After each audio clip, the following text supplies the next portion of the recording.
Released in May 22nd of 1993, Final Fight 2 came with the promise of making up for everything that the first one lacked, and it's no secret these days, Capcom delivered a game that was bigger and better than the original Super Nintendo entry, but despite that, the game is viewed by some as not as good as it could be, and that Final Fight was only really perfected on the third entry. But before I forget, hi, I am Savino, and this is The Flying Kick. Final Fight 2 is an interesting game to analyze, especially 30 years later.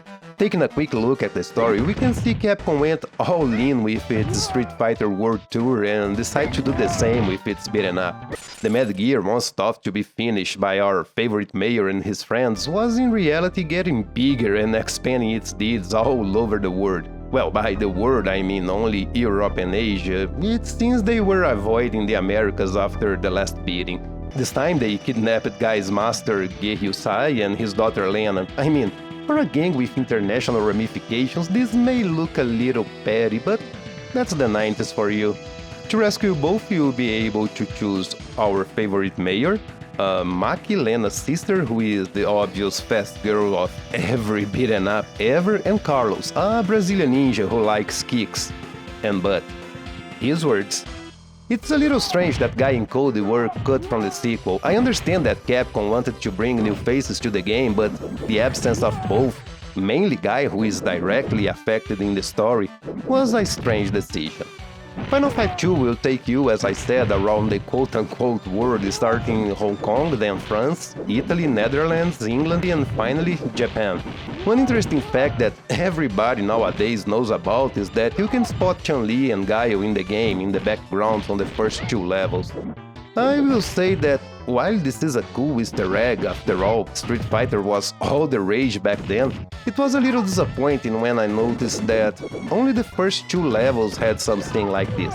I mean, it's not like they were lacking in characters to feature. They also had a map in a Street Fighter style, where you travel around the world in a plane with the flags of the place you visit visible. This added an air of grandness to the game. After all, you're not only in one town anymore, you're traveling the world. And traveling the world, the game is big, very big. One complete run on normal difficulty can take you around 1 hour if you know what you're doing. If you need continuous, you can be around for 90 minutes or more. Which, talking about continuous, the game offers 6. One for each level if you're crazy enough to waste one on the first level. This is actually pretty fair and makes the game pretty manageable, but as I said, its length can hurt it a little. If you don't like a particular level here, be ready to spend 10 or more minutes in it fighting the same guys over and over again.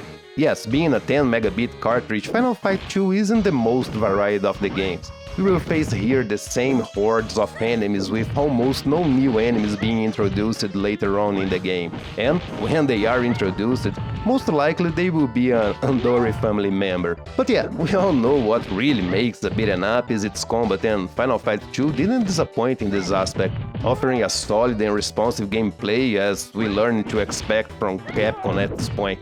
The deal here, and this is coming from a Nintendo kid back in the day, is that Capcom did nothing to improve the combat when compared to the first game.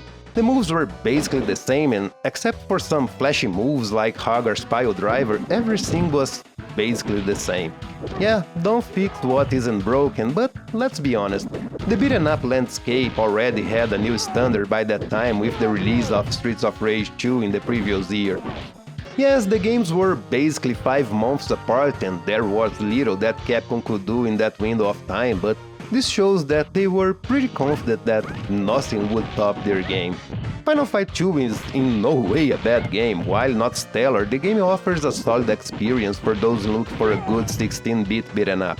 Unfortunately, even back then it was far from the best in the system, and nowadays, if you look only into the SNES catalog, you can find many games that offer way more than what Capcom did. If you never played this one, I really don't know what to say, and I'm looking weirdly at you right now, so go play it.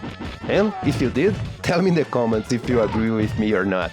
And that's it for the video, guys. If you want to know a little more about the game, there are some bits and pieces that I put in my site, and you can check by clicking on the link in the description. And other than that, I hope you all have an awesome day, and remember, keep it up.